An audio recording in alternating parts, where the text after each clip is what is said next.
Welcome to another episode of Feed the Trolls. We have Voo joining us. I'm going to put a link to his YouTube channel in the description. Make sure you check it out. And we have lots to discuss today. We're going to be talking about the all-new G2 Snax, malbs, everything, the role clashes. It's all going to be coming up, and we're going to jump right on into it. I have to tell you a story before we do that, though. Just before, I think it was 2 days before Snax got announced as the new member of G2, we were recording an episode of Feed the Trolls, and before we went live, Thorin said to me, I have heard a rumor, and it might upset you, and it is so ridiculous that I actually think it's true. They're signing Snax. And I laughed at him, and I said, if that is the case, I'm I'm a bit, super... didn't it? Yeah, exactly. exactly. I was like, if that's the case, I'm super tilted. What a joke. And blow me down. And 48 hours later, Thorin, the Snax news came in. It's like you knew. It's like you had a fortune teller's ball and you just guessed it. There's something in the ether. I must have just picked up on something. Because obviously, the weird thing is, somehow I knew that. I actually know, I mean, it's been objectively proven by mass consent. I actually know literally nothing about this game, which is weird because I've just wasted like 20 plus years on it at this point. But eventually, maybe I'll get a morsel, something. Maybe you'll get it right eventually. Let's talk about the Snax signing, though, because like I said, when I heard the rumor, I went, what the fuck is going on? This can't be happening. I mean, Voo, for you, when they announced it, they said Snax was coming in. How are you feeling about that? I mean, it has to be like a short-term signing, right? Like, this can't be a serious... I don't mean to say upset the Snax. I mean, hope so. Yeah, I pray it's not a serious... Maybe it's like a stopgap to get to, maybe the end of the year they pick up. I just don't... Thorin's going to hate this. They shouldn't have dropped hooXi, man. They should have given hooXi a little more time. That's... Okay. The problem with that, Voo, is like, even though I agree, I feel like this is like when a toddler is told to do something by their parents and they intentionally do it wrong and then they don't have to do it again. It's like we all just said kick hooXi and then obviously it was inferred there was a square brackets and signed someone good. And then it's like Pekka from G2 Voo is just like, oh, well, you wanted me to kick hooXi, so I've kicked him. And it's like, well, obviously don't just recruit a player who isn't even an IGL when they were good and is from 10 years ago. Like, I obviously meant recruit a competent player. Like, I didn't literally mean a sack of potatoes could do hooXi job. Apologies to Snax. You're not really a sack of potatoes. You're a snacks of potatoes, whatever. All good. Don't worry about it. I mean, everything Thorin's saying, I'm kind of with you. When I heard the Snax thing, I was like, why would you get rid of hooXi for Snax? I mean, hooXi won trophies. Like, he's proven. I get that everyone said that they should kick him, but I was like, maybe with malbs there, this could have worked. And yet this was the decision that was made. Why do you think Snax was the decision? Is it a stopgap? There's just no one else available?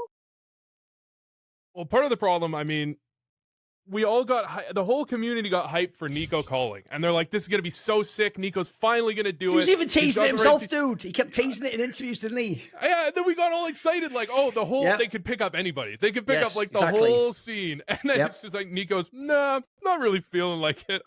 I don't know if there was, like, the team was trying to get him to do it as well. But I actually think what honestly happened is that they took this G2 winning Dallas situation, and everyone was like, they just lost faith in hooXi, and so they just knew they had to replace hooXi. And I don't think they're right to lose faith in hooXi, but I think it was just like the whole team was just like, we just have to get rid of this guy. And then it was just, who can we pick up? Is anyone at all available?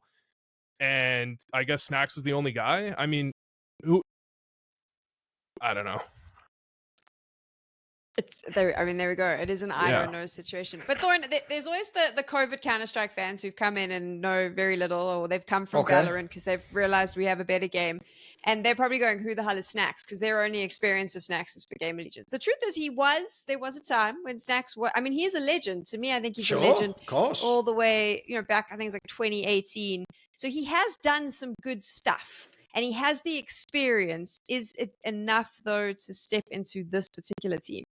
That's actually the biggest problem I have with this move is this is why, even though, as far as I know, actually it's true that in the modern day, in theory, Nico's actually himself doing the little toddler thing, where because people like me have inferred maybe he's the one like kicking people in face. Now he just does that thing like, well, I'm not giving an opinion on anyone, then everyone just joins and leaves without me saying I didn't. Which in itself, by the way, spoilers, you have still made a decision there. You chose not to exercise your power. So if it's indeed true, he isn't involved in it. I'll just say this. It is a bit coincidental though, isn't it, Nico? Like, it looks like the same plot that we had in FaZe Clan, what would happen is they'd do the same thing. They would recruit players who once were amazing players, but not as IGLs. So they recruited Adren, used to be one of the best players ever from CIS region, was even a major MVP. They recruited Neo, by the way, the best 1.6 player. The problem is that was CSGO at the end, and he was an IGL. And then also they now recruit Snax to do this. Like, what's weird about it is Snax was this individual star. I don't think people get this. He was a lurker. Like, if anything, like, his game isn't going to be at all like that, as far as we can tell in this team. As you say, if anything, you recruit him now to be the in-game leader of Gamer Legion, which is what he did in the last year or so. And I do notice, even though I personally never was like super down on him as the Gamer Legion IGL, I mean, I know because of them making it far in the major, people might think they're supposed to be good. They were never supposed to be. It was just an also-ran team, you know. I actually think if you look at the results, they did fairly well for the roster they had, even after that major, when they brought Snax in. The problem is, though, I do think a lot of people would agree, it wasn't really their T side that was amazing. It was more like the mix of players, and they just looked like they were a half-decent team. So I really don't get this. I mean, my joke would be, if I was on By the Numbers, it's like I used to have a joke about Nico where I said, is this guy, because he hasn't won the major, just the biggest star fucker of all time? One, and notice how all the names I referenced have all won a major, but ages ago. And then the other joke I made was, Nico must be so traumatized by that 2016 year when he was in Mouse Spots the first time, when all those great players would beat him because their team was like twice as good. Because it's like he just runs down the HLTV top 20 for 2016 and 2017 when he wants to recruit teammates. He's like, Neo, get him. Adren, get him. Because if you don't know even the other names on there, you suppose he was trying to recruit like Flush like years after his prime. Like, this guy's ridiculous. So even though actually I don't think, as far as I know, he's the one that did it. In fact, obviously people are inferring it's maybe Taz who had to say his. Is Taz most recently played with the guy and obviously might know what he can do. And the saddest thing is, though, I do think we have to, like, narratively at some point connect this a bit to the FaZe move, though, because I saw my old mate Yanko had the audacity to go on Twitter and do the exact same angle he used to do when he was the coach of FaZe, doing these recruitments, which is you go, well, who else is there I could sign? Even though in this analogy, you've waited until the music stopped and everyone sat down in a game of musical chairs. Then you walked out like, where's all the chairs available? It's like, you didn't have to wait till now, did you? So you've already done that. And then secondly, you do that thing where it's like, because this guy was an all-time great player, I actually agree he's one of the best players ever. And individually, this is a crucial point here, individual smarts is sort of a bit different from in-game leader smarts. He was a very smart player as well. People know he had those amazing sort of pressure lurks and his ability to navigate through smokes and through flanks. The problem is, I just don't know why that would make you a great in-game leader for this team. Because if you think about that hooXi episode, even though people will think about take is just kick hooXi, my take was like, the reason you kick hooXi is because your G2's supposed to be a Real Madrid or a Manchester United. It's supposed to be like the best team. So you should try and have the best player in that role. So this doesn't fit my bill, of course, at all. In fact, like I say, it's almost like it's a meme to make my opinion look crap, even though my opinion was never recruit anyone except hooXi. Like, that's not the take. I think you actually when you said it's like where they're intentionally sabotaging, it almost kind of feels like that. Because Snax plays completely different roles in hooXi. Yeah. A totally different style in hooXi. He's like he calls around himself a good amount on Gamer Legion. You're never seeing that in G2. So they're not solving the same equation where they're just getting a better player to replace hooXi. They're either putting Snax and telling him, hey, go play like hooXi, and who the hell knows how good he's going to do, or they're changing everything. I guess they're going to change everything. They got malbs. They're going to try and readjust things. This is where it's like confusing. If you were going to replace someone and have it be like a stopgap where you're going to change IGLs at the end of the year, I would expect them to at least get someone that's kind of like slots in a little more normally, you know? We're going to get back to everything you just said. I want to talk about malbs really quickly, though, just so we can set that scene, because obviously he is the other signing, ultimately meant to be the replacement for Nexa. And when I heard this voo, I was actually quite excited about this because he's done a really good job. How do you feel about the malbs signing before we knew about Snax and the roles and all of that? Just the initial reaction to them saying, okay, we're going after malbs. I mean, he is what the highest rated HLTV player in the last 6 months or something, which does feel like the standard is what NA teams do. They're like, let's take a tier 2, tier 3 player, whichever one has the highest stats, and then we're just gonna throw him in exactly the worst spots ever. Because if you even if you look at Nex's positions, where he plays, not only does he play pretty bad positions, but it seems to me like he's told to basically like, go there, don't fucking die, I'll win the round for us. That's it. Don't do anything. You can't do that you can't take a normally aggressive player, not playing those positions, and doesn't have the experience. At least if it's just like Snax, you expect that Snax has the experience to play a multitude of different roles. You're not expecting malbs to adjust super well. So as everyone was saying at the time, it makes a lot of sense if you're going to have like Nico IGL, I guess, and you're going to change some things around there. I think it makes some sense if you take some roles away from Hunter, which seems crazy, but I mean, Hunter in CS2 has just not been good. So if malbs is going to take some of Hunter's roles and Hunter's going to take more of a back seat, I think that long term is probably, if we assume Hunter's not going to get back to his level, long term that might just be a better idea. So it might actually make some sense. But if we're being real, I don't think that's what's going to happen. Probably malbs is just going to get shafted, and we're going to see another like grim situation where he joined Liquid and just that's a good analogy. Never had a chance, basically. By the way, I even think the biggest meme of all is, I don't know about you, but when I initially heard this rumor, my assumption was maybe it's not that bad because the idea is obviously Nico's the IGL. So maybe the logic is, Snax actually is going to roll back the years and be like a lurker. And then malbs is going to be like the aggressive player replacing hooXi in the entry pack. I even thought like, that might even work. And then I agree. If anything, they found the worst formulation of those 5 players. And as Nero obviously came on the show, the first ever episode, if no one saw on Twitter, within about 5 minutes of Snax officially joining, he pulled out a document where he showed that between Snax and malbs, they have literally a CT side position overlap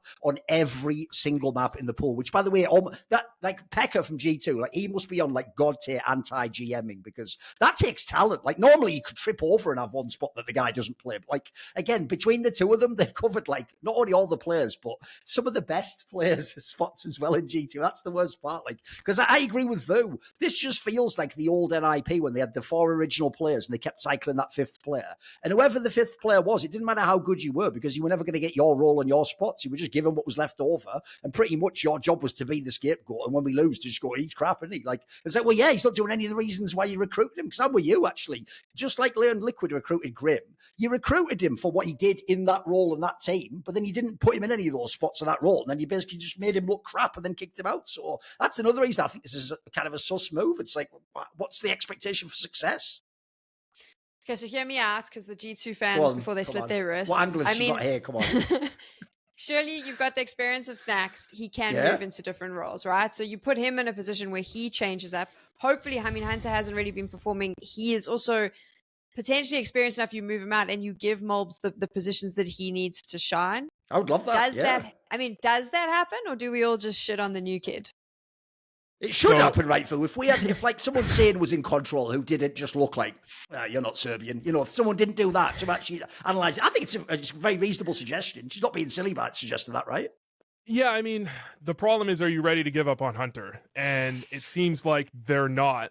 Because, I mean, if you look at it, like, in my opinion, G2 just hasn't had the firepower to win events this year, right? Because Hunter's not been there. And if they're not going to replace Hunter, I don't think they're ready to give up on Hunter. He was too good for too long. So, yeah, I think in theory, if we're talking about, like, how can they be good until the end of the year, I think you would want to give malbs his chance. But if I'm their GM, if I'm their coach, am I even ready to give up on Hunter yet? I don't know at what point you just say Hunter's just not going to be good in CS2. I think that's the question you have to answer before you even answer what malbs should be doing.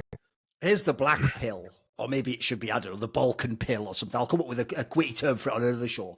Right? Basically, the problem is, Voo, it's inferred to me, if I add together all the rumours I've heard over the last year or two, that like the joke is Hunter is the only unkickable person who will probably always be in G2 for years to come, Voo, because if you ever look at the team, first of all, you notice his name is never involved with those roster, but maybe he'll be in Vitality or Liquid. He's never on the roster move. So first of all, it's not like there's mass, demand elsewhere. Then secondly, Pekka, the GM of this team, is literally his guy from that crazy team years ago when they used to play with Nexa, who the Pekka guy also recruits. So already you start to see there's a few connections being made on my mad board with all the conspiracy stuff. And then also, those rumors aren't a joke. Like through the whole, well, let's just say the whole of this year, there have been rumours constantly that m0NESY or Nico, and by the way, not as a package deal, go elsewhere. So if you add it all together and then you look at who they have kicked out, it's sort of implied to me that's why I actually think you might be onto something with the idea it's a stopgap just till the next major or through the next season.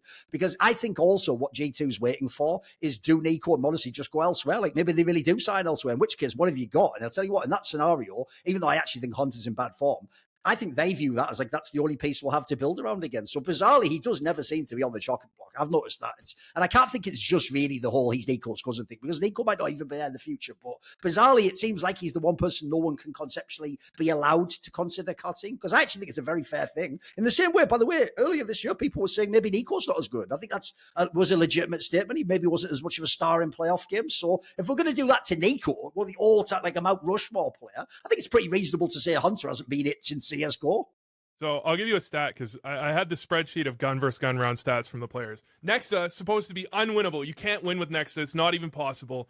He's got better gun versus gun round stats than Hunter. Wow. In worse positions, playing more passively. Hunter's Nexa's got like 0.6 kills per round and a better KD. Hunter's got 0.62, which is like IGL level. That's basically what IGLs are running, is like 0.59 or something. And so the idea, like, if Nexa is literally so bad that you're not capable of winning with Nexa on the roster, and you've got Hunter, who I've watched a lot of G2 games recently, will sometimes just bait Nico. He like if hooXi ballsy, bold move, Cotton.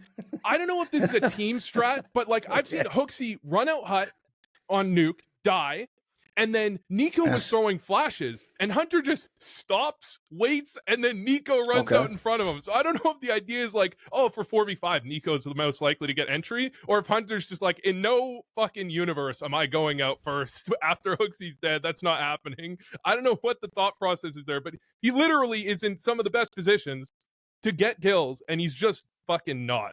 So I don't know. I don't know how Nexa got so much shit and Hunter's got 0. It actually doesn't make any sense to me.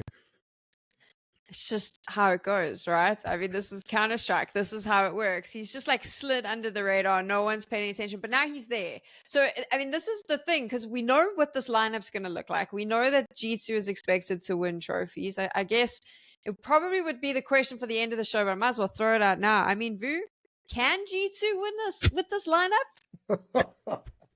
You know, feel free to hang yourself with this rope we're just handing you, you know, if you feel like it. That, but, you know. It is physically possible. That's okay. Not ruling it out completely. Okay. I actually think what's going to happen, and I think this is going to screw them up the most, they're going to have one of those typical like IGL hangovers or honeymoons or whatever you want to call it, where you have hooXi's system. He's set up a pretty good system for Nico to consistently do well. There's clearly good things going on in G2. The problems with hooXi are that his in-game leading itself, not that great. He doesn't make any of those amazing calls. So you bring Snax in, maybe he is good in those late round scenarios, and you know, round 24, whatever, when you need a good call, maybe he makes that call. You have a month and a half where they do pretty well before malbs just wants to kill himself, basically, because he's in all the shit spots. And then after that, you have a massive fall off, is what I would guess. And then in 3 to 4 months, then I think you have a chance for them, because I'm assuming they have to change the way they're playing. I'm assuming they're going to build their own thing, right? So I think you have like a month and a half where they have hooXi system still. Then you're going to have to adjust things, and they're going to have to redefine themselves and then come back later.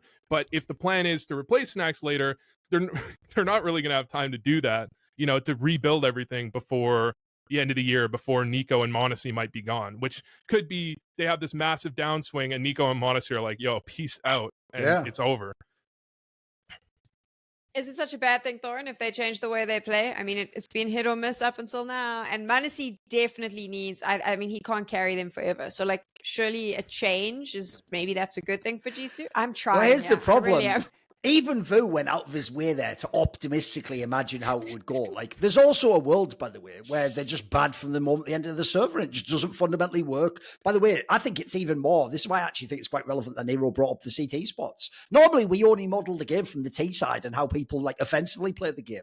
They're going to struggle potentially even on CT side. Like, people, like, you actually are for real probably going to take malbs and put him in, like, it's implied he's going to be the anchor now. So you're just actually going to tank his game on CT side as well. So the sad thing is, I actually think what we talked about about earlier, if there'd have been a world where it was the same roster, but Nico's taken over IGL, and if anything, we're moving malbs and Snax into positions that work for them, and the logic is like Nico's going to make up the gap with his less fragging by having just great calls like he did in Dallas would be the premise, right? I actually think that team could fluke a tournament and potentially like be a dark horse and, you know, win like a blast or something. I don't think that's impossible. I think this lineup, I don't think will win anything. Like, I think if you think how, like, the problem as well they've got is I actually think the last few months, a bunch of the top teams have sort of solidified as well. Like, is this team in a best of 5 ever going to beat like Spirit, Vitality? Is it hell? In what fucking universe? Like, I even think, actually, even if they did it, like, by Monacy or Nico carrying, it'd almost be in spite of the system. So it's actually why it's such a weird move, because as I told people, it's the order they announced this in is what was so crazy, because you teased everyone that this could be like some amazing pivot.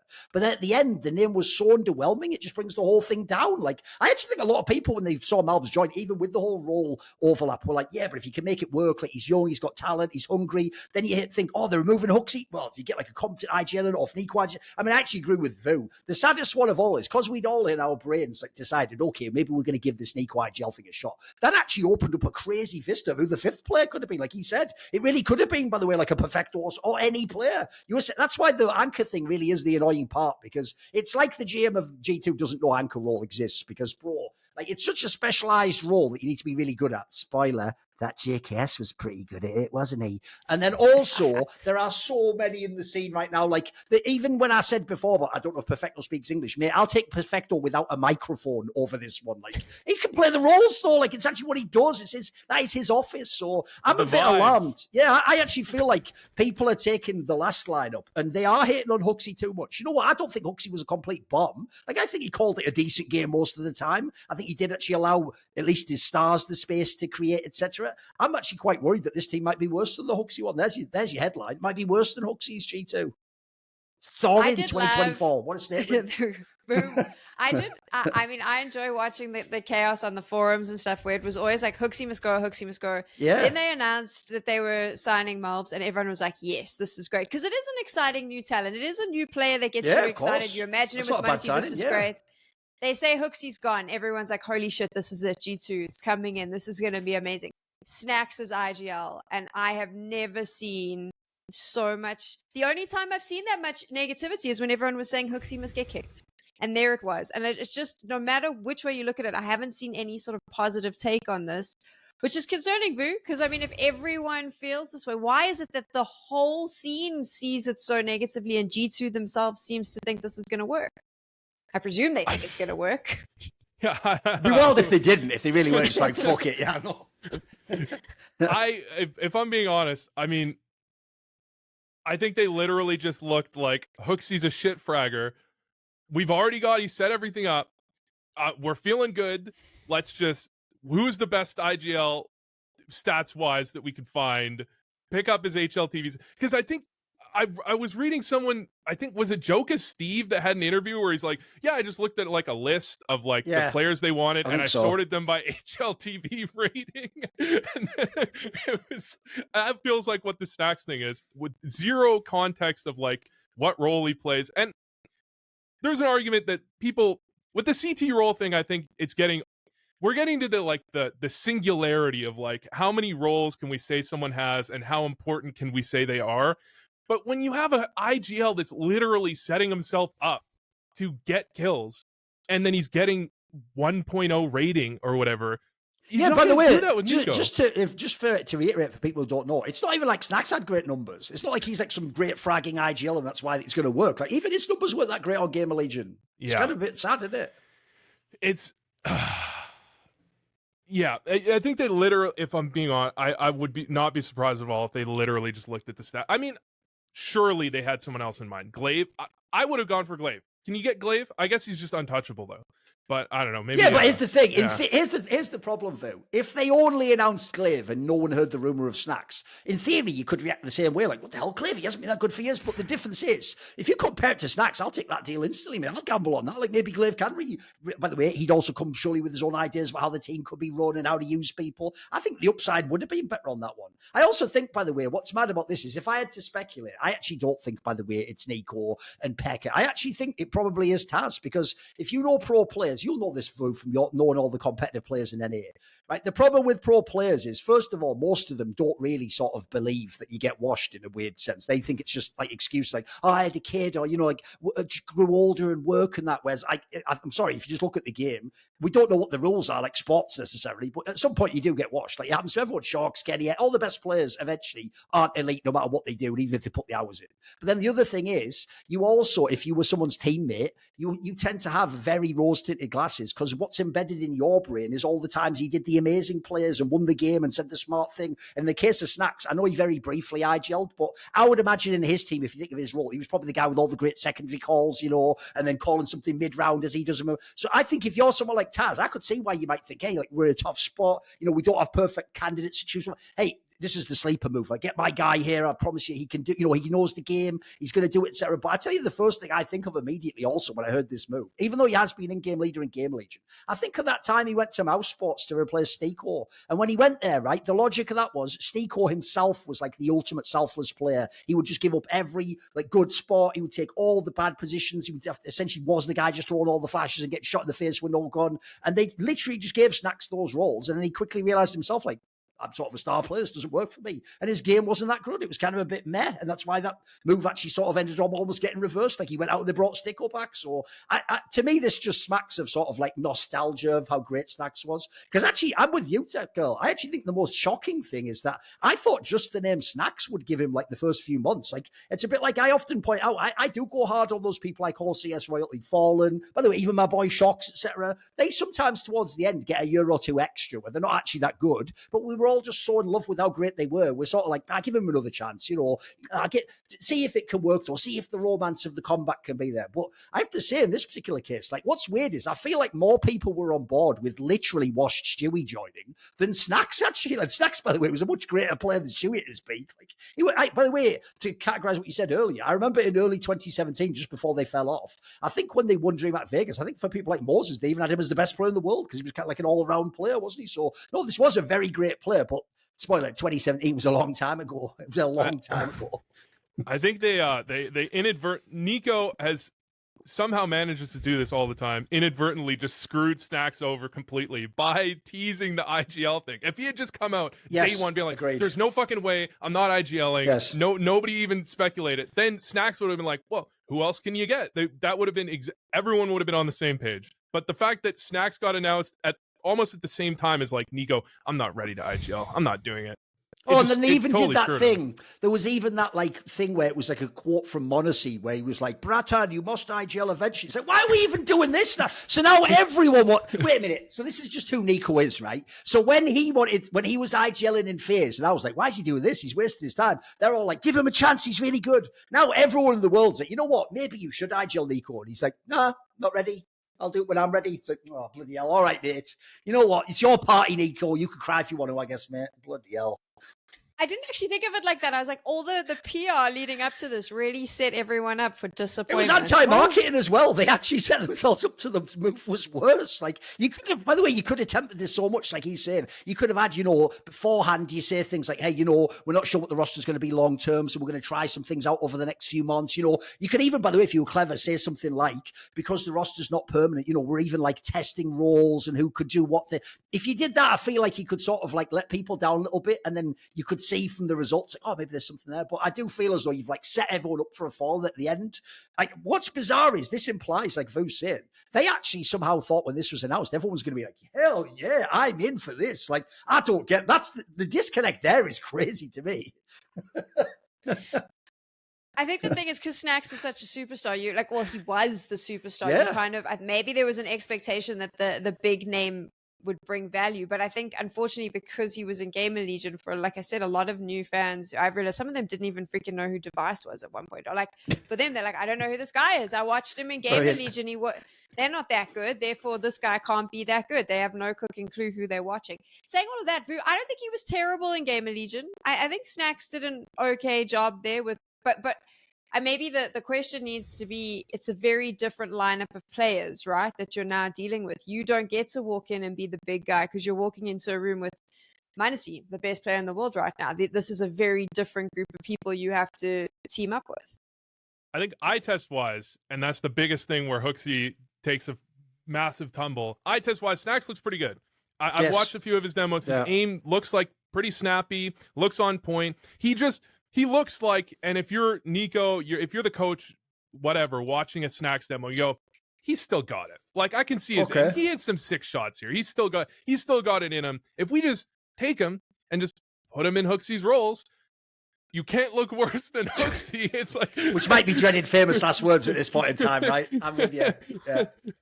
I really think it is actually, like, eye test wise, he does look like he's still got something to give. So theoretically, you could make it work. It's just, it's so different. It's just so different. But he does look.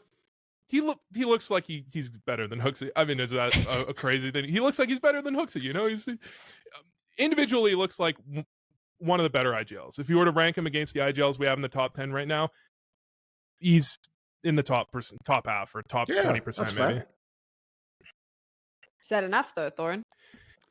The problem is, I don't think it is, because like I say, it's not like he's so good at fragging that that's in itself going to like equal out the lack of, because the thing people aren't thinking about is this: if you do in summation both moves at the same time and you ask what does it add or remove from the team, if you remove Nexa and hooXi, they are obviously the lowest fragging or least like impressive eye test players to watch in the server. So you think, right, the base assumption is, well, I'm definitely going to get a load more firepower. And actually, though, that's why I keep bringing up that even for malbs, these role overlaps or what they're going to do with him worries me. Because if they make it so he's not the malbs that was in M80, instead he's like Grim, he's like 75% of himself, well, already you haven't added that much extra firepower. And then on the Snax thing, maybe Snax does add a little bit extra firepower from IGL role, but arguably, I don't think it's even controversial, he's probably a worse IGL. Like that's why I actually have to say the joke of it all is now I have to be the bloody hooXi defender, because like, again, I don't think he's that good compared to like Shuhei, Snappy, people you could have had, by the way, Cadian even I feel sick after saying that. No, delete that part. The first two, I'll even stick with Snappy. You know what? Maybe not the Cadian one, but no, the idea that no, again, I've never heard anyone, I'm being serious, I've never heard anyone ever say, like, wow, like amazing calling from Snax in Game of Legion, that game, oh, we've got to check out this T-side on that map. Like, you pulled off something insane there. Whereas, like, you do sometimes from small teams still hear that. There are some IGLs who have that rep. So I just find that part a bit bizarre, because, again, this actually really is, if it wasn't for the whole, like, Taz connection, this would be one of the, like, most, like, pretty this way, if you'd done a competition and you'd said, say who the 5th player would be, I don't think anyone would win this. Like who the fuck would ever guess this player? It'd be no one. Like, even the Glaive one's a better guess. That seemed plausible, yeah. Or even, the joke is, people were, remember, this is how you know how bad it is. People were even thinking, maybe it is Stewie. People were even saying, maybe it's Nitro, for fuck's sake. Like, guys, you actually managed to underwhelm even those predictions. Like, Nitro also hasn't even played. He's been on Valorant again, or whatever. Like, so, bloody hell. The joke is, I'd also take Nitro now at this point in time. Can I have Nitro instead? Like, the other question is about Taz, because, I mean... Yes. You don't know what a coach does. You don't know what a coach does. You really can't. But I haven't heard what malbsMd's actual take is, but I've seen people reference his take that off of tack pauses, they're very bad. And I've now noticed in their games when there's a tack pause and the call after the tack pause is very often horrifically bad. Yes. And one of the things that I've had a problem with G2 is that they have some tendencies that are really obvious, and they're not sometimes keeping up on the meta. Like Nuke specifically, for example, almost every lobby lurker goes ramp.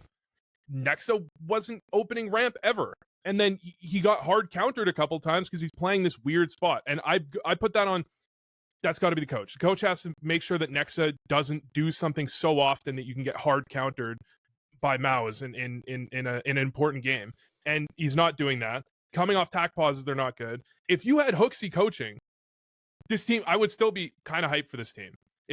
But I don't think hooXi's interested in that, is the problem. But if you had a really well-respected coach, I feel like there'd be a lot of chance, because maybe Snax is good in like these late game scenarios, making the call in the right round. I think that's the biggest thing that Nico realized at Dallas, most likely, is like, when we're close game, I can make that call at the end. I can make the right call at the right moment. I don't think hooXi did that necessarily. But then you have to have someone that sets up the system. And I don't know if Snax is that guy. And I way, don't think Taz is that guy. Why are we so toxic in this fucking esports scene that even though, as I said, I'm supposed to be a critic hooXi, even I would say he's a top 10 IGL. Like, he deserves to be in a decent team.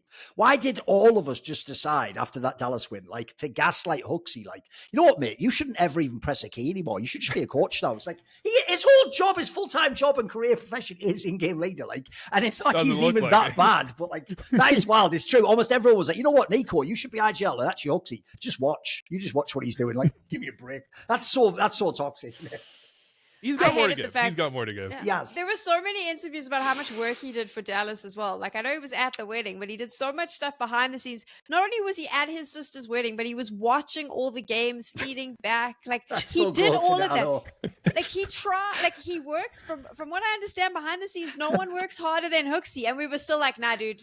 Get out. I just like the idea that he's at the wedding, at the table. In the background, they're doing all their just, I got you, babe. And then he's just like on an iPad, like, yeah, Nico, ancient, you've got to go like outside on 240. And then when it works and they win a round, everyone on the forum's like, fuck hooXi, Stewie 2K all the way, baby. Cut him from the team. Like, what's mad is there was even actually a thing that they came out recently. By the way, this is how media works if you're a casual fan. If you wonder why after hooXi's kicked, suddenly the rumor comes out that, like, we were thinking of kicking him last year before we won IEM Cologne. It's like, that's just all fucking orgs for you and how media works. What they did there is they realized the response was really bad. So they released a piece of info to make you think, we were already thinking of kicking him before. And what's funny is it actually confirms what my theory was.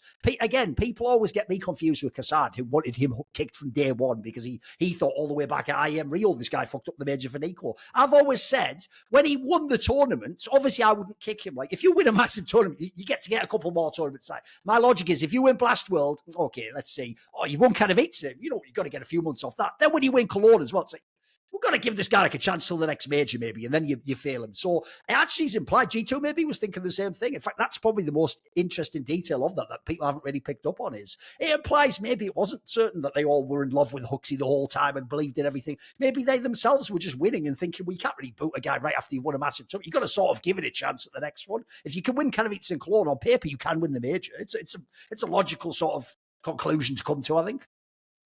hooXi did an interview with HLTV recently, and I can put a link below. And I might have misunderstood the answer to the question, but the way he was speaking was that he was aware when he went to Blast that there was a good chance that they were looking, but they weren't confirmed. So there was a chance he would stay. He knew malbs was coming in, and it was kind of like all hanging in the air, and he didn't really know what was going to happen. So there is a part of me that wonders if Snax was not the first choice and that something else fell through.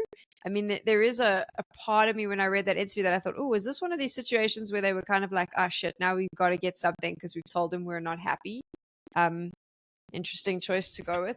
But the other thing from that interview that I thought was very interesting was hooXi describing his relationship with Taz and how it started versus where it is now. And the TLDR is that it wasn't good at the end. There was like some sort of weird disconnect. So my question to both of you would be, now we've got Snax there. So is this a situation What was the disconnect? What, you're just too short and not Polish enough, hooXi. That's the problem. I don't even play when you're like...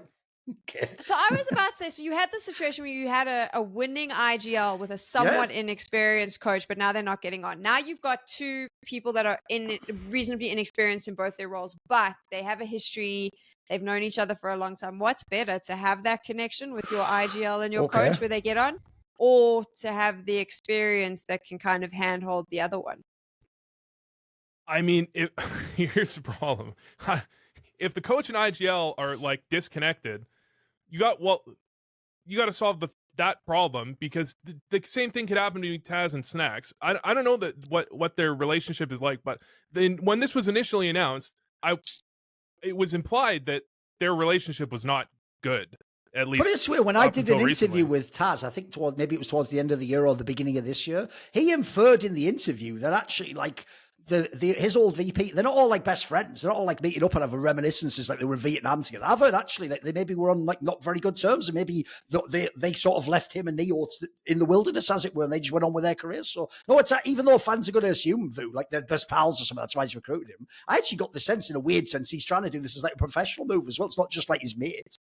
Yeah, so that means like if we're looking at hooXi and Taz having a disconnect, I would try and solve that and decide, is hooXi the problem? Is Taz? Is there a disconnect here for whatever other reason? Because you look at hooXi, he helped a lot at Dallas because that's his job. Yes. He's good. He's doing his job. Yeah. He's willing to go through. By the what way, he mad needs props to for that do as his well. job. Respect, Yeah, yeah. exactly. But then if you have Taz and he's like, well, I don't like our IGL, so we're just not going to communicate anymore. Like, then you're just going to forget about that, move on to your next. I'm not saying that is what happened with Taz, but you got to find the reason for that and solve it before you move on. Otherwise, if Taz was the problem and he was just like, fuck this guy, I don't like him, I'm not going to talk to him, and that would like actually happen, then you're just like band-aiding it and it's going to happen again potentially. You're just kicking the can down the road. So I would have solved it.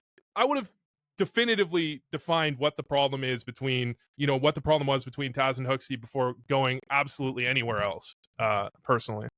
I will just say, because I am known to, my catchphrase may as well be, I told you so. So I will just say, remember all those episodes where people valiantly defended hooXi's honor and made all these arguments about how he comfortably makes everyone in the system, and he's doing everything for them, and they all like the way he's calling, they're winning together, and they're all on the same page, and, maybe from outside we don't see well, all I'm going to say is all these stories imply it was fucking shit inside, wasn't it? Like, they all hate JKS, and they're all fucking, hooXi's on the hook himself the whole time with the sword of Damocles over his head. Every bloody tournament he doesn't win, and apparently he didn't even get on with Taz either. Nico and honestly, are just like, if he dies, or whatever, and then he's just gone, isn't he? So all I'm saying is, was it that great, or maybe did I intuit through some telekinetic means what was going on? Maybe. When they were talking about hooXi, I just want to say one of the reasons they were apparently going to kick hooXi was because of the vibes, and I just don't understand how the vibes. It's like the Stewie's. The vibes are so good with Stewie. It's the vibes. What does this fucking mean, man? The vibes are pretty shit for all the G2 fans. That's what we know. This was another thing though in that hooXi interview. There was a and again, like now I'm trying to remember it. So if I get this wrong, but there was also like a conversation around the fact that like no one talks about their issues in that team, and that like he tried to get everyone to talk, but that's not really a thing that they do. All I read in that is that there is a huge communication issue in G2. Shall I tell you something mental? This actually, if that is true, this sits so poorly contextually, because people will forget the other guy they let go, as well as JKS, was that guy Edward Cleland, the Mind Body Esports guy who now works with Team Liquid and has worked with a load of orgs and was there when they won some of the big tournaments in G2. And what's funny is, one of the reasons I've heard that they didn't want to work with him anymore is they didn't actually like his approach to like conflict resolution, etc.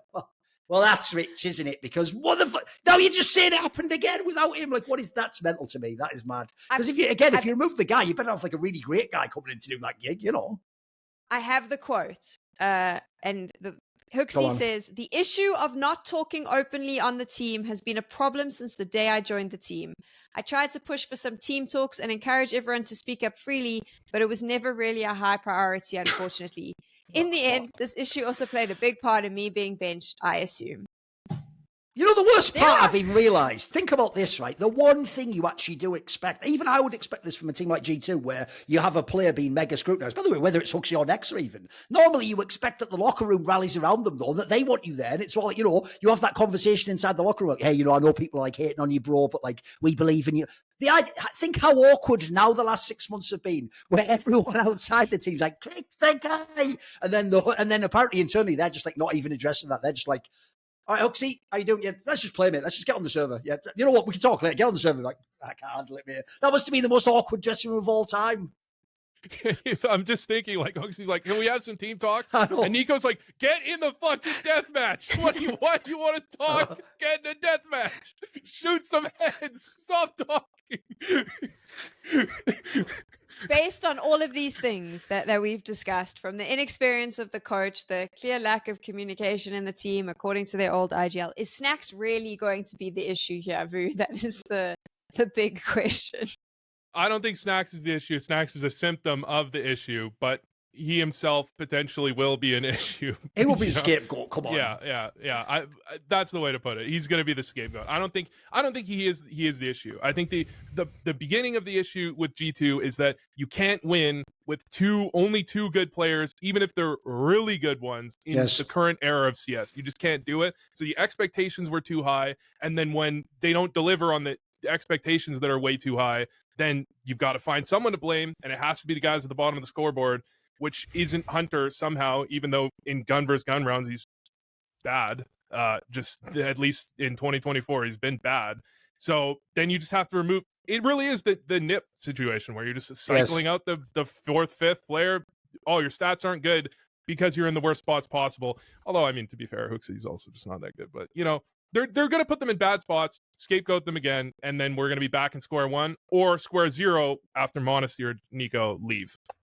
I also really wonder how these vibes are supposed to improve adding Snax, because if people don't know, like, it's actually pretty notorious, literally in the Virtus Pro of Snax, but also that, like, Polish players are pretty spicy. Like, their style isn't like hooXi. I'm from Denmark, and we're just going to be like, is it polite to talk? Like, their style is like arguing and telling people this shit. And also, by the way, if you can't turn to hooXi and tell him what your problem in the team is, think of the imposing figure of Tax, both figuratively as a player, Snax rather, and in real life, he's a massive guy. Like, are people going to flame him to his face? Like, I wonder how you resolve that part too. Like, is it going to be a good dynamic in the team? I mean, if people don't know, like, Poles and Balkans are both a bit spicy. I mean, the joke is I actually have literally a talk show where the whole joke is I just argue with Kassad the whole time because he just argues about every topic and tells me I'm wrong. So, like, are they going to do that? In a way, here's what I'll tell you what, I'll spin it the counterintuitive way. In theory, if they did actually really do that from day one and they just argued and got all the issues out the way at the beginning, that could potentially be healthy. It's just I get the feeling, that's why I say earlier I really wonder about people's contract situations. If people come in and everyone sort of knows we're just going through the motions until we know who's staying and who's going, I think if anything, like the first period, you're less likely to do drastic changes. You sort of come in and just do your job and then see how it works out. I think that would be the worst thing. I would love this team to actually just blow it all up and take those 5 players and just reformulate completely. Look at what the best roles are for everyone. Be super cynical as well, by the way. Like, know that you can't do this role, he has to do it. Set everyone up for success and at least have a chance. Because I feel like this could fail on every level, like personality-wise, role-wise. I even think that the saddest one, even though people are going to focus on the Snax one, is the malbs one. If they ruin this guy's potential, I'll be really sad. Because I actually do think it's so obvious that you just get this guy, give him all his best spots, and then you actually have a chance. Like, that's why you recruited him. I think one of the things that has to be considered is that you add Snax. Maybe it will be that, like, Snax is willing to talk back. Maybe that's what they need. There's not enough talk within the team. You need Snax that will start some shit. But then you add malbs, and that's like an unproven young talent from a different region. He's just going to be the guy that ends up not. I can't imagine this guy advocates enough for himself in this team. Yeah. And they're going to have this. I imagine they're going to have the same problem where malbs is just like, well, what can I say to Nico and m0NESY and Snax? Can't say anything, so I'm just going to, do my thing. And if they haven't solved this problem where they do have this whatever emptying the backpack thing people are talking about, if they're not having that, then malbs is just probably just going to get pushed to the side, essentially, and he might be the guy that actually gets kind of screwed over. I had a moment where I thought, like, with the Snax situation, I was like, maybe Snax comes in, he's got a big attitude. Like, I think hooXi's a really nice guy, but I'm sure Snax is a nice guy. She said attitude there, attitude. Yeah. He's gonna shout. He's gonna get in your face. Maybe there is that full on blowout view, and then everyone actually talks about their issues. But there is that other side where malbs is the new player. I watched an interview with him as well. Darth Mike did one, and he seems really sweet, and that worries me because that just feels like. So that should be a good thing, but the way you even said that was like your voice dropped. Like, he seems really sweet. He's dead. He's just done. He basically, like MIA at this point in time. It's done, and you might say the same thing about hooXi. True. Yeah, that's actually a valid point. Well, this is my thing, because I'm like, if they're all, we saw this with Liquid, right? With Skulls, everyone's shouting at each other. Skulls was like just a complete shadow of what he was as a player, and I don't think Skulls was a shit player when he got to Liquid. By the end of it, I thought he was a shit player. I worry that is going to happen now. You've got this new talent. He looks really good. If you don't find a way to put him in positions where he can play well, where he can benefit from your experience, you're going to break him. And if all of this shit is going on in this team, what chance does this kid have? I think it's even more than that, in that they can put him in good positions, but I pure speculation, but I feel like at some point what happens is you have enough bad games in a spot, and I think this might have been what happened next. You have enough bad games in a spot, and Nico just goes, sit in fucking lobby and don't die. And then you're really fucked, because then you're just predictable, you lose all your confidence, and you're screwed. So even if they put him in like pretty decent positions, if he doesn't start performing quickly enough, he could very easily just be the guy where it's just like, sit in a corner, don't die, we'll win you the round. and then he actually he has no chance of performing at that point. And I'm worried that exactly because of his personality, but also just because of his position in the team, where he's easily the least tenured player, the least experienced player. He's going to end up being that guy again.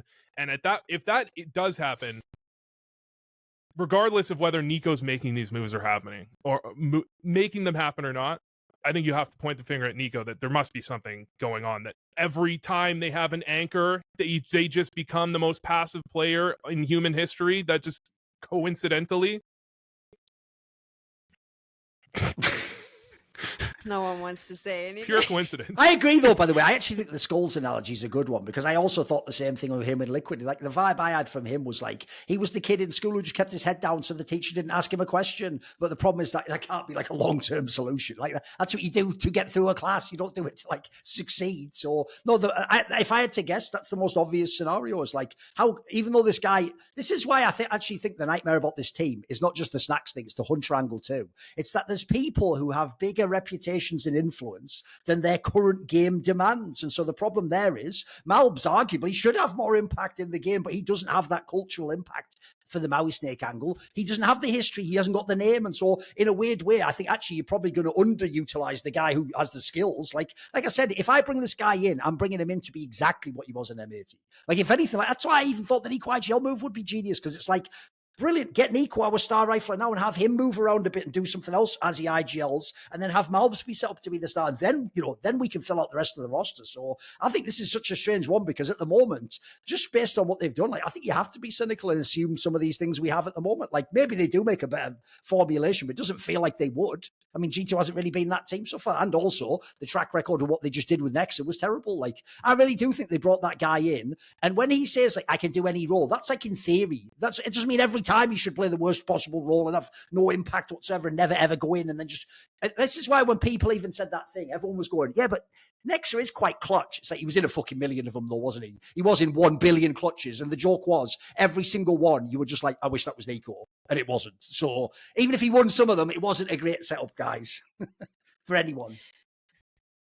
On the roles question, though, Pimp tweeted something, and I'm just stealing everyone's things tonight. But there were just lots of interesting conversations where he mentioned that he felt like the whole concept of these are the roles, and like that these are fixed roles is a little bit sort of closed-minded. We should, like, players, you would ultimately buy players that can adapt a little bit. That makes them more attractive. So is the role clashes as big a deal? I mean, that was possibly the argument, to surely players need to be able to adapt.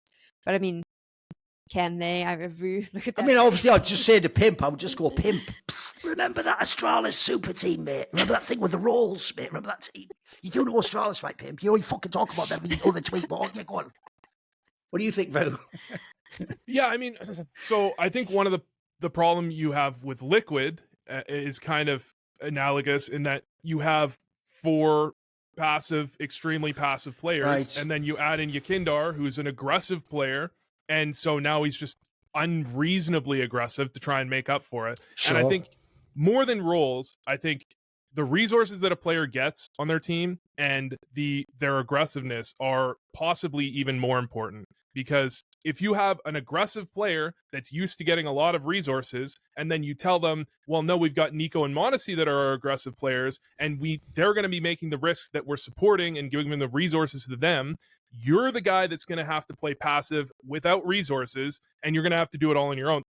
Those are completely different universes to each other. And the roles absolutely have, like, if you play Connector on Mirage, there's some suggestion that, you like to play aggressive and you like to get some resources. But there's not perfect overlap in that. You can see different players play different bomb sites in very different ways. But I think the problem is the other form of roles, the aggressiveness and the resources that malbs is.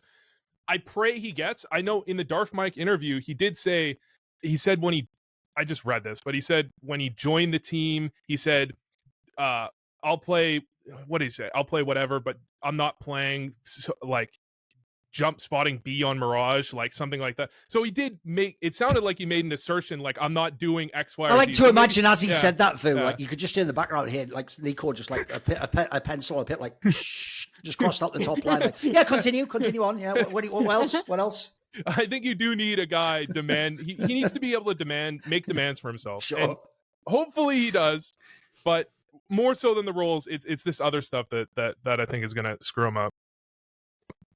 The biggest heartbreak for me in this whole discussion is that the best player in the world is sitting in this team, and I feel like we're not going to see his potential this year. Like, malbs is getting so screwed. Like, this is not what you want to see from... You don't want to see this for him. I think that for me is the biggest thing, because I do think he's the best player in the world right now, but no one's going to think that by the end of the year if this team plays the way we think they're going to play, Thorin. No, I actually do think that's the biggest tragedy of all. I mean, it's not even like he could be he just is the best player right now. Like, if you ever watch him, he's basically the dream player to have as a superstar. Like, he's so self-sufficient. He clearly makes all his own decisions as what to do.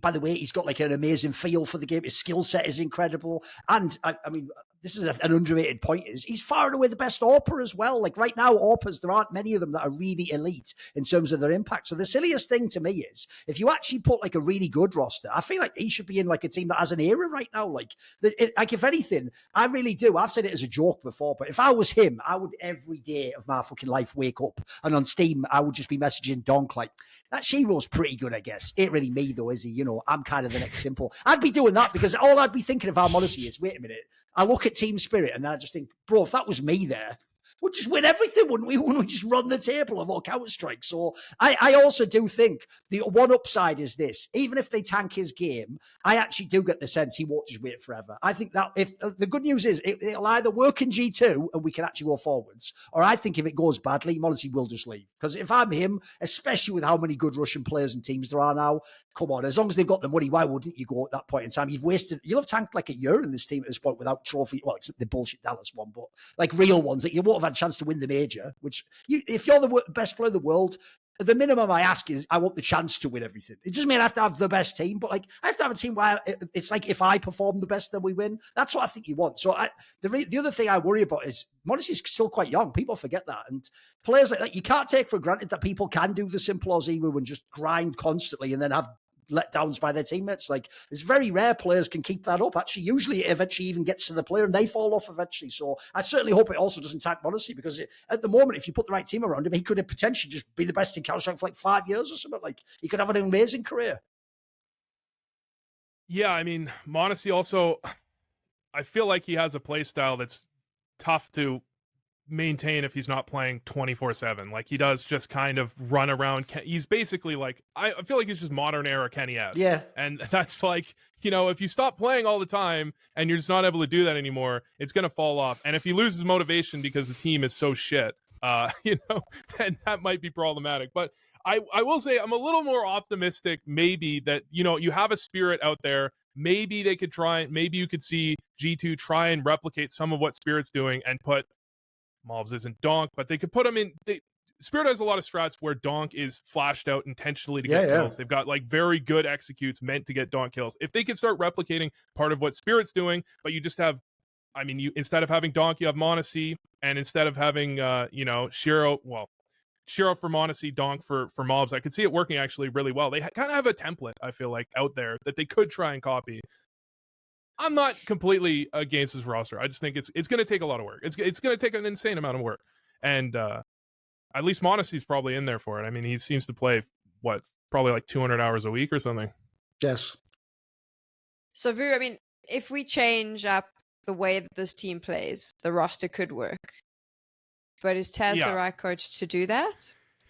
That's the problem. That's why I want hooXi coaching, not because I think he's too shit to play, although sometimes it looks like it. I think they need a coach that is a tactical coach that is going to set up a good system, put them in good positions, and then maybe he's not the best in-game caller of all time, and you can have someone else do that. You can have Snax do that, you can have Nico do that, and then you could maybe, if you had a really good tactical coach, you could have Snax in the deathmatch more often, focusing on his own gameplay more often, and performing at the highest level he can get to. But Taz, to me, seems more like a relationship coach. I don't know, like I don't know. He's not doing a good job at that. I don't know. You have multiple types of coaches, right? And the way it was talked about in the hooXi interview, it didn't seem like he was necessarily a very tactical guy. Oh, you think he's more like the man management person, like managing the egos and the personalities, right? Okay. That's what I mean. Okay. So I don't think that Taz is the right coach for that, for this type of change. I think you need a specific coach for this type of change, and that's not right. But I mean, you can still make it work. But yeah, that if you had the right coach for this roster, I would be 10 times more positive about it, to be honest. By the way, if I'm going to use that term, CS royalty, that should apply to coaches too. Like, put it this way, everyone is fine with my boy Zeus getting fired from Team Liquid, right? They're all saying, yeah, well, what do you expect? You didn't do a good job, Thorin. He's won 2 majors and had like the second best team, an NA team in 2018. Like that's a pretty good resume for a coach, right? Taz is also getting the royalty treatment because actually, aside from Maui, nobody says this guy might be doing a bad job, or nobody even conceives he should be fired because, again, he's another legend of the game in a different role as a player. So I also feel like, in a way, Taz has also skated by. Like, if anything, all the targets were aimed on hooXi and Nexo. I'll tell you what, mate, they're not there anymore. So eventually, you're also going to get blamed if you don't have success with this team. Like, surely you're there for a reason, and the reason can't just be you were a really great player. Again, you've got to actually be one of the best coaches, because even if people infer he doesn't do anything negative, again, no one ever, I don't even ever see it in interviews, mate. No one ever even bigs up anything he does. Like, there's other coaches where they will come out and people will say in spirits of like, oh, like Harley told us to do that before the game, or, like people will give, I don't ever see that from G2 players. It feels like they act like Taz isn't there. Yeah, and when you look at what they were talking about, hooXi made all the game plans for our event to tell us. Where the fuck is Taz? It wasn't like his game plans were better than Taz. It was like, Taz never made a game plan. Like, that was like the implication here. Where's Taz in these game plan Taz ideas? thinks he's like Steve Jobs, and he just walks in and goes, hooXi, the fucking engineer, invent like an iPod, you idiot. Get it ready on Monday as well.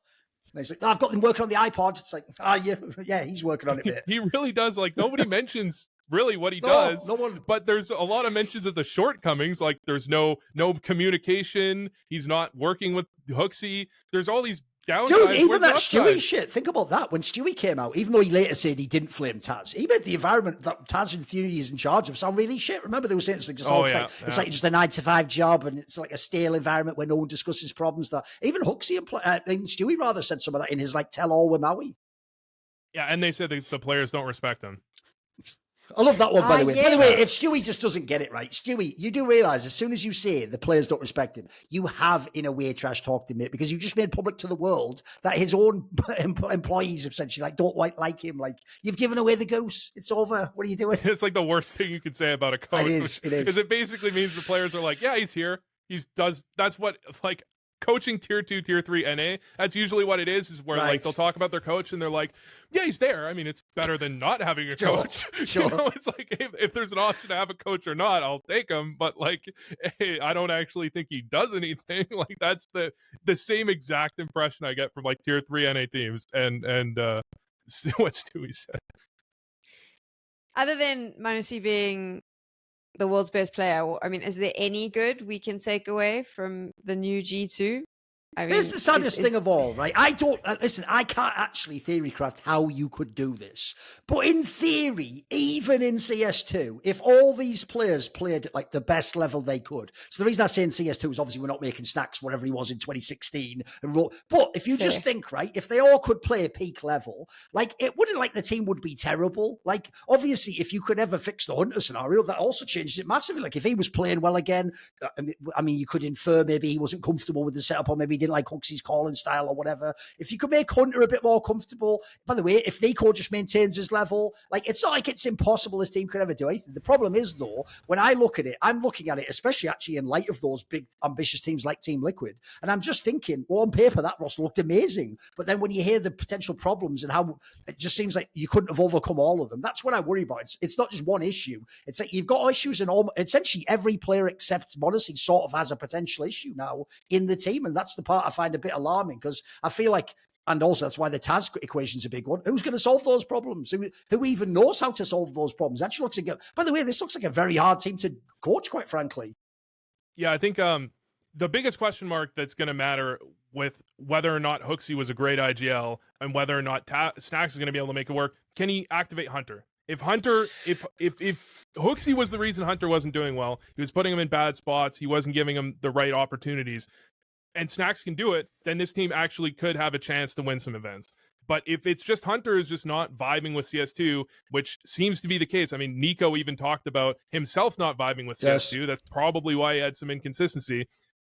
If he just doesn't vibe with it, then it's just they're just screwed, basically, in my eyes. But if he could activate Hunter, that is how Snax is going to succeed in my eyes. Because then malbs and Snax don't need to be amazing. They just need to be okay or just better than Nexa and hooXi, which is very possible. And then they can win a good amount of events. I mean, they can their share, you know.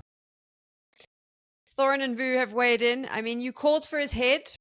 G2 gave it to you. hooXi's gone. Are you happy now with what's happened? I wanted another functional head. now there's like little Beetlejuice head or something. What's this?